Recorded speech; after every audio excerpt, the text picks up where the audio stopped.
Hoje estamos aqui com o professor Marcos Vinícius Moreno, que é bacharel em administração, licenciado em história, é especialista em finanças. Ele é concursado pelo Estado de São Paulo, professor concursado pelo Estado de São Paulo, mas dá aula atualmente no Colégio Ábaco, um dos 3 melhores colégios de São Bernardo, segundo o próprio Enem. Também é escritor e autor do livro A Coragem, a Fé e o Julgamento, que fala sobre a Segunda Guerra Mundial. E antes disso tudo, já trabalhou também por mais de 15 anos na iniciativa privada, na área de finanças e comercial. Professor, é um grande prazer tê-lo conosco. Prazer é meu, Gleibson. Estou aqui, um abraço aí para você, para o teu público aí. Estou aqui para poder tentar elucidar as suas dúvidas, que na verdade acho que são dúvidas de muitas pessoas, né? Então, Verdade, fico à sua professor. disposição. Muito Muito obrigado pelo convite aí. Valeu. Eu que agradeço. O Professor Menos é Mais é um movimento que visa a diminuição de privilégios da classe política e o uso racional do dinheiro público. Mas, acima de tudo, a gente busca um debate mais lógico em cima da política, sem esses extremos, essas discussões acaloradas, né? Trazer um pouco mais da luz da razão sobre esse debate. E nada melhor do que trazer a luz da razão, um professor aqui para nos explicar. E é com você que eu vou lançar um quadro que se chama Fala aí, Professor. E o tema de hoje é o socialismo. O que é o socialismo? Professor, vim até de vermelho em homenagem ao assunto, né? E eu vim de azul. Mas quero deixar claro, Shazam, tá? Aqui não é nenhuma bandeira política. Então, professor, é contigo. Explica para todos os que acompanham aqui o canal do Menos é Mais Brasil o que é o socialismo. Bom, vamos lá. Não é tão difícil assim entender o que é o socialismo. Eu só vou pedir, então, uma licença para você, para que a gente... eu preciso estabelecer pelo menos aqui 2 premissas com você antes da gente conversar. Então, qual é a premissa número 1? Tá? Premissa número 1. Eu vou, nessa nossa conversa, eu vou me basear no socialismo da linha chamada marxista, tá? Por quê?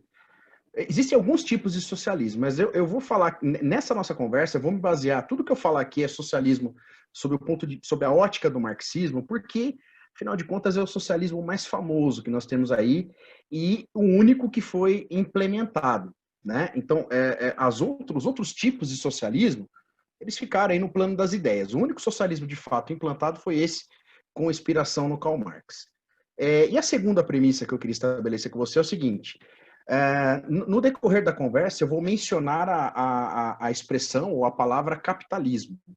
E eu queria também deixar essa premissa de forma bem clara, que é o seguinte: capitalismo é o nome que o Karl Marx dava para esse sistema que nós conhecemos como capitalismo.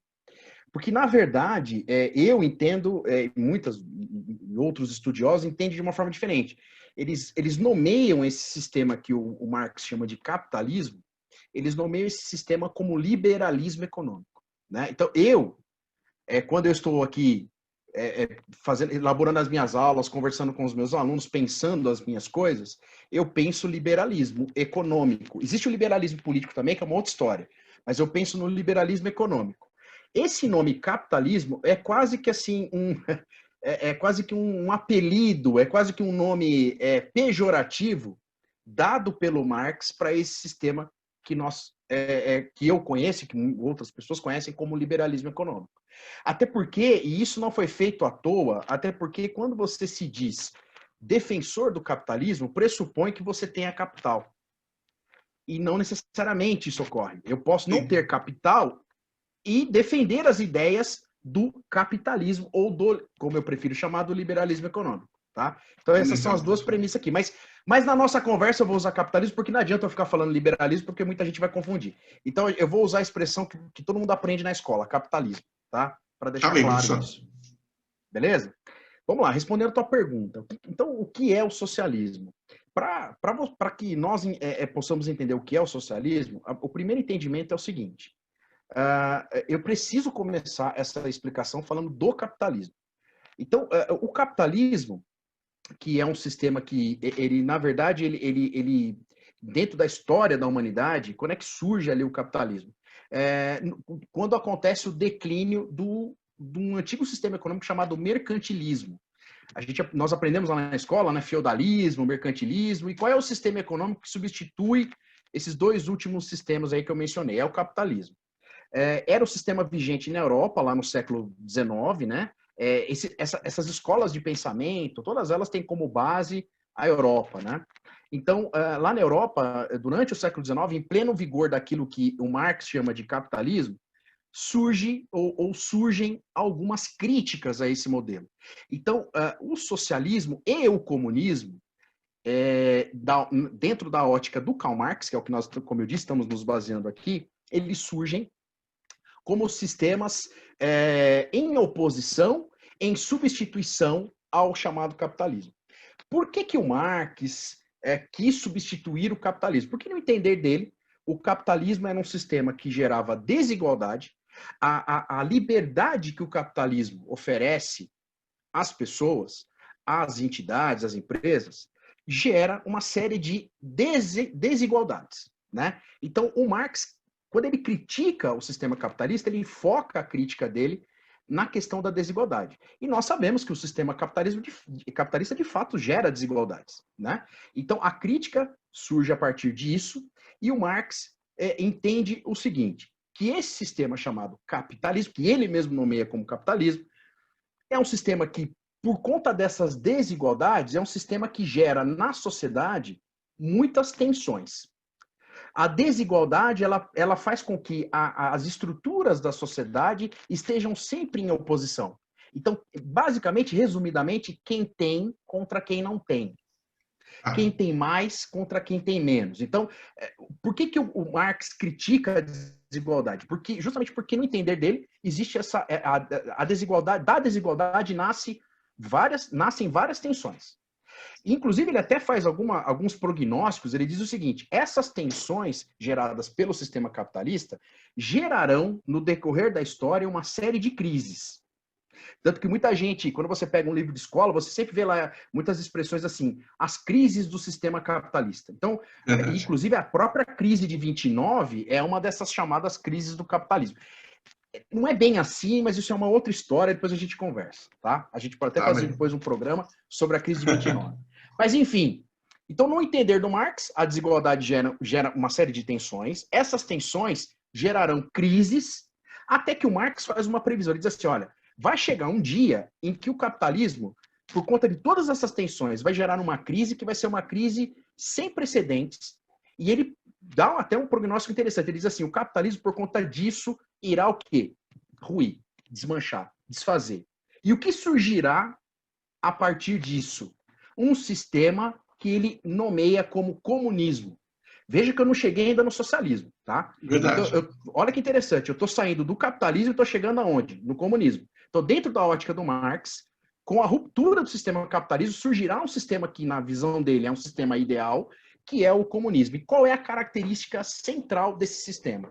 A característica central desse sistema é justamente abolir a causa daquelas tensões, que é a desigualdade. E como é que você vai abolir isso?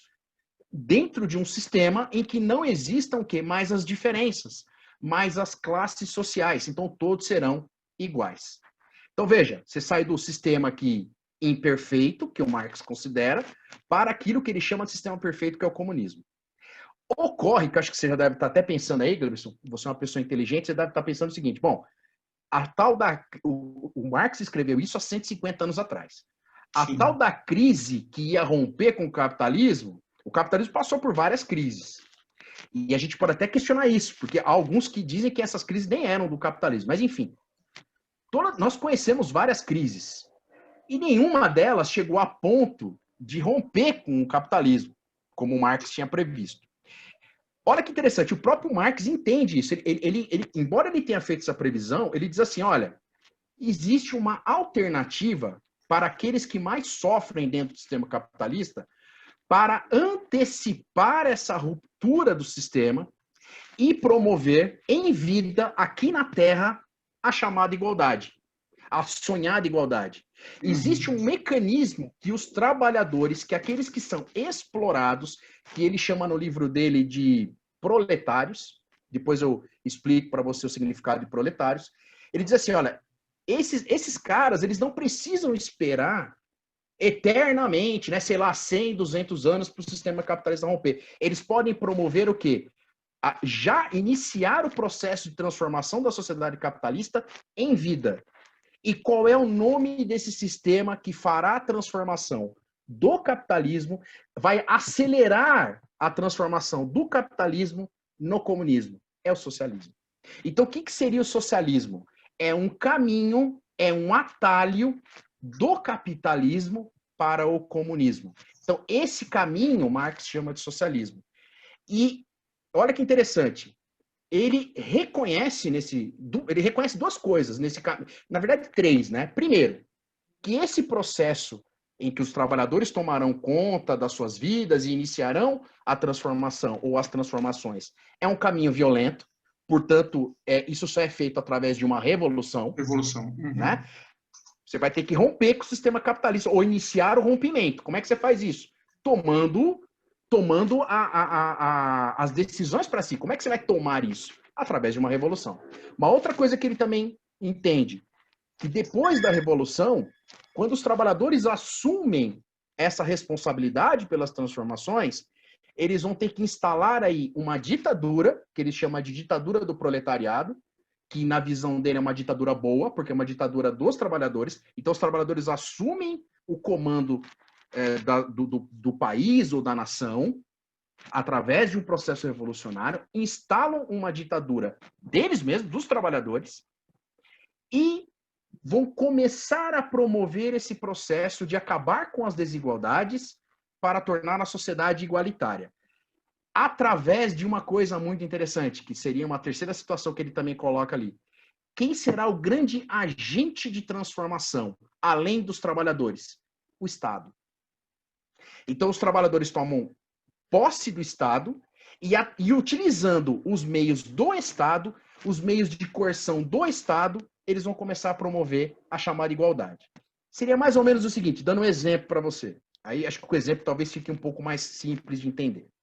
Eu até brinco com os meus alunos, quando eu estou dando aula para eles, eu uso o seguinte exemplo. Eu diz assim, olha, vamos imaginar o seguinte, nessa sala de aula aqui, existem vários alunos, e aí eu até brinco com eles. Eu tenho certeza que se eu for pegar o estojo de cada um de vocês, eu vou encontrar um número diferente de canetas, de lápis. Quer dizer, tem gente aí que tem 10 canetas, tem cara que tem 5, tem outro que tem 3. Eu tenho certeza que tem gente até que não tem nenhuma caneta. Uhum. Aí tem até a molecada que dá risada e fala, eu não tenho, professor, eu vim sem caneta. Então, isso é o capitalismo. Isso é o capitalismo. É um sistema que você tem aí várias desigualdades aí. Tem gente que tem um estojo bonitão, tem cara que nem estojo tem. É assim. Isso é o capitalismo.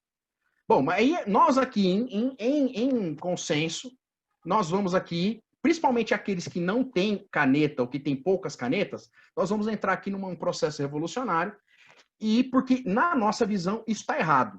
Nós entendemos que todo mundo tem que ter o mesmo número de canetas. Nós sonhamos com a nossa sala de aula aqui, com uma sala de aula comunista. Hoje ela é capitalista. Nós estamos sonhando com uma sala de aula comunista. Legal. Só que, como que nós vamos fazer isso? Através do socialismo. E aí, eu sempre digo para eles assim, bom, quem vocês acham aqui na sala que teria autoridade para tirar o excesso de canetas de alguns alunos e poder transferir isso para outros? Eles brincam. Você, professor. Então, eu sou o Estado. Sou o Estado. Então, eu, enquanto Estado, serei o agente da igualdade. Então, o que seria o socialismo? Resumindo, Gleibson, o socialismo é um sistema em que o Estado, comandado pelos trabalhadores, tudo isso aqui em aspas, porque na realidade a gente viu que isso não aconteceu, mas o Estado comandado pelos trabalhadores será o agente, o promotor da igualdade. Então é nesse momento do socialismo que o Estado vai desapropriar a indústria, vai desapropriar propriedades de grandes produtores e vai começar o quê? A distribuir. Tá? Então, ou seja, dentro do sistema socialista existe um Estado forte. E é esse Estado que vai promover a igualdade. Veja uma coisa. Vamos imaginar que o Estado faça toda... Não sei se você está percebendo que é um processo complexo esse. Porque eu estou falando aqui de caneta. Mais do que eu pensava. É um negócio complexo. Eu até brinco com eles. Eu falo assim, eu estou começando pelas canetas. Mas a gente pode chegar até aqui a, sei lá, a meia de cada um de vocês, para deixar tudo igual. Então, não sei se você percebe que até chegar no chamado comunismo, em que todo mundo vai estar igualzinho, o próprio Marx, olha que interessante, ele até reconhece nos escritos dele o seguinte, que isso pode nunca acontecer. Porque é uma situação realmente muito complexa você deixar todo mundo igual. Então, abre-se a possibilidade de você ter um socialismo eterno numa constante, né, numa constante situação de promoção dessa hipotética sonhada igualdade, né? É por isso, e aí eu sei que você não perguntou, mas é por isso que nós até hoje só tivemos países socialistas e nós não tivemos nenhum país comunista. Porque dentro dessa teoria, quando tudo ficar igual, o Estado, inclusive, deixa até de existir, porque não há mais a necessidade da existência dele. Ele já promoveu a igualdade? Já promoveu a igualdade. Então ele pode deixar de existir, né? Então o Estado é uma espécie de um meio para se chegar nessa chamada igualdade. É por isso que até hoje nós nunca tivemos nenhum país comunista, porque nós nunca chegamos nesse ponto. E, só, por exemplo, Coreia do Norte, Cuba, União Soviética, todos eles eram ou são ainda países do quê? Socialistas. Por isso que é muito errado, não sei se você está percebendo, mas existe hoje uma mania das pessoas de olhar para os caras e falar assim, esse cara é comunista. Não sei se você está percebendo, mas a maioria das pessoas que nós conhecemos não são comunistas, são socialistas. Né? E até, olha, existem comunistas, não sei se você... E olha, veja uma coisa. Qual o principal motivo para que o socialismo tenha falhado? Eu acho que isso é o ponto central aí. Quando o Estado começa a... Não sei se você percebe, mas dentro do socialismo, as pessoas começam a empobrecer e o Estado começa a se tornar cada vez mais poderoso. Você está percebendo isso, né? Sim. Porque ele começa a tomar de todo mundo e reter para si. Porque primeiro ele toma para depois distribuir. Muitas vezes assim funciona. Não sei se você percebe. O Estado, ele não é um ente, assim, a gente não vai na padaria e toma café com o Estado. O Estado ele é comandado por pessoas. O que você acha que acontece quando os dirigentes desse Estado poderoso começam a perceber que eles estão, que à disposição deles existem muitas coisas? Eles são os primeiros a negar o comunismo e fazer com que o socialismo, o Estado forte, que é o Estado administrado por eles, se perpetue eternamente. Então, professor Stalin... Desculpa, professor, mas é uma coisa que o senhor falou que eu sempre pensei, né? A gente até conversou, estou falando do senhor aqui, a gente é contemporâneo, o senhor é porque é professor, né, Marcos? Então, e a gente, uma coisa que eu acho interessante é que nessa luta contra as classes, que é base desse sistema, você cria uma classe soberana, né, e única, a classe do poder, que é quem está no poder. Não é que não exista hoje a classe do poder, mas ela é fragmentada, dividida. Mas eu percebo que nessa visão, você tem apenas poder, né? E ele não sai. E aí, bom, não quero interrompê-lo muito, mas assim, até tem uma pergunta que me surgiu depois da nossa conversa. Será que é possível uma comunidade socialista, de fato, democrática, por exemplo? Mas eu não quero interrompê-lo. Por favor, pode seguir. Não. Boas perguntas. É que, na verdade, Gleison, o que a gente percebe aí, né? O socialismo,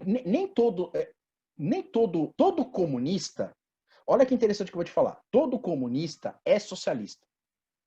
Porque, não sei se você percebe, sem o socialismo não há comunismo, a não ser que o sistema capitalista se rompa dentro daquela previsão do Marx. Mas acho que você já entendeu que todo comunista é socialista. Mas não sei se você percebe que agora nem todo socialista deseja o comunismo. Especialmente se ele for do partidão. Por exemplo, o Partido Comunista Chinês. Você acha que o Partido Comunista Chinês tem algum interesse em promover o comunismo na China? Nenhum. Até porque a classe dirigente do Partido Comunista Chinês, eles estão muito bem. Eles estão lá tranquilos enquanto as pessoas estão sendo subjugadas. Né? Então, o tal do socialismo democrático, que tem até um partido aqui no Brasil que é Partido Socialismo e Liberdade, né? É uma contradição em si. Porque não sei se você percebe que não existe promoção de igualdade sem necessariamente coerção estatal, violência estatal. Você está percebendo? A não ser que você seja muito bonzinho e quando forem tomar o seu lápis, é o que eu falo para muitos alunos, quando forem tomar o seu lápis, você fala, que legal, pode pegar aqui.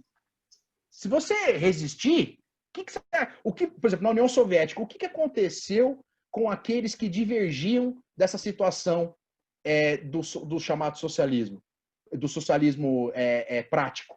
Essas pessoas, elas eram o quê? Excluídas da sociedade e jogadas num gulag, lá no campo de trabalhos forçados. E você falou uma outra coisa que é muito interessante. Olha que interessante. Os socialistas, em geral, eles demonizam a elite econômica, né? Eles demonizam a elite econômica, eles querem acabar com a elite econômica. Mas olha que interessante. Com a sua praxis, com a sua prática, eles acabam com a elite econômica das nações por onde eles passaram. Mas surge no outro lado uma elite o quê? Política. Percebe? Você substitui uma elite econômica por uma elite política. Você substitui o Bill Gates pelo Stalin, né? Mal comparando aqui, só fazendo uma brincadeira aqui para a gente entender a coisa, né? Você substitui o Bill Gates, o Steve Jobs, aqueles, né? A chamada elite econômica, você substitui, né? Por um dirigente de um partido, né? É por isso que é como a gente até brinca, né? Para os dirigentes partidários, o socialismo é um grande negócio, né? Não sei se você se você sabe disso, mas olha que interessante. Quando a União Soviética caiu, lá no início dos anos 90, surgiu uma casta extremamente poderosa e rica, que eram o quê? Os antigos dirigentes da KGB. Esses caras que tinham controle do Estado, eles estavam muito bem. O país passando fome e eles muito bem. Inclusive, isso vai dar origem à chamada máfia russa. A máfia atual russa, né? Quem são esses grandes máfias? Esses caras aí, o tal do Boris Berezovsky, aqueles caras que saíram comprando time de futebol lá na Europa, esses caras eram antigos dirigentes da KGB, do Partido Comunista Soviético. Porque eles têm poder. O poder está na mão deles, e não só o poder político, mas também, por tudo que eu estou comentando com você, o poder econômico. Né? Ou seja, você troca uma elite por outra. Olha que contradição, né? Mas a história das revoluções, Gleibson, é assim, né? Você vê a Revolução Francesa. Eles não queriam o rei porque o rei os oprimia. E aí, depois de 10 anos de processo revolucionário, eles caíram no colo de quem? Do Napoleão. Não sei se você me entende. Muitas vezes esses processos revolucionários, eles acabam, às vezes, até piorando as coisas. Né?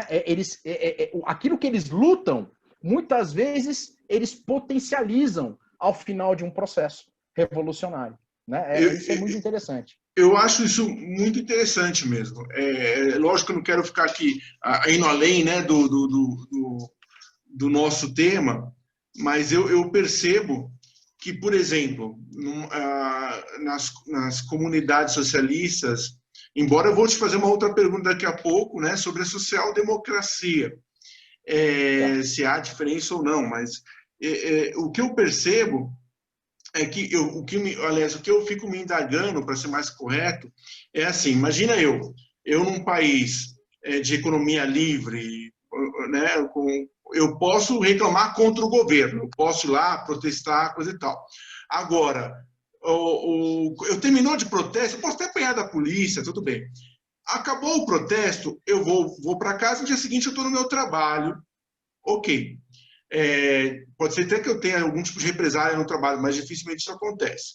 Agora, o que acontece quando eu estou num governo onde o Estado é o dono do setor produtivo, portanto é meu chefe, e eu vou protestar? Eu volto no dia seguinte para o meu trabalho bonitinho, depois de protestar, porque, né, eu estou protestando contra o meu chefe. Então, eu não consigo ver liberdade num sistema como esse. Então, assim, segundo o senhor, socialismo, segundo você, desculpa, Marcos, socialismo é o sistema que viabiliza a transição entre o denominado capitalismo, segundo Marx, né, que ele denominou capitalismo, isso eu não sabia, já é uma coisa que eu aprendi hoje, né, para o comunismo. Então, resumindo, isso é o socialismo. Sim, dentro do plano teórico, né? Então, o socialismo é o caminho, a transformação, como você disse, do capitalismo em comunismo, partindo do pressuposto, dentro da ótica marxista, de que o comunismo é o sistema ideal, né? É o sistema ideal. Tá. Então, é esse caminho. Lógico que o próprio Marx dizia que esse caminho ele pode ser um caminho eterno, né?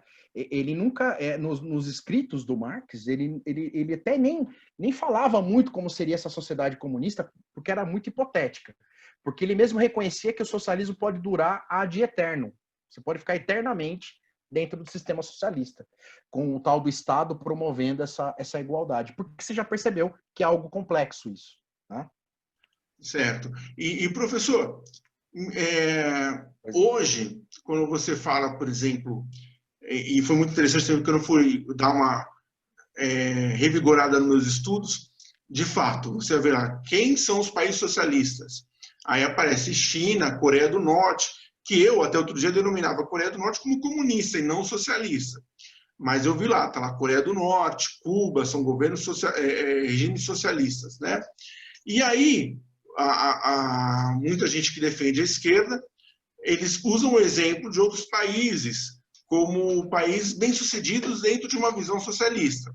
Aí trazem Noruega, Dinamarca, Suécia, né? Mais recentemente falam muito sobre Portugal, né? Que é um governo de esquerda, embora eu reconheça eles como centro-esquerda, mas isso algumas pessoas denominam como social-democracia. Social-democracia é uma forma de socialismo?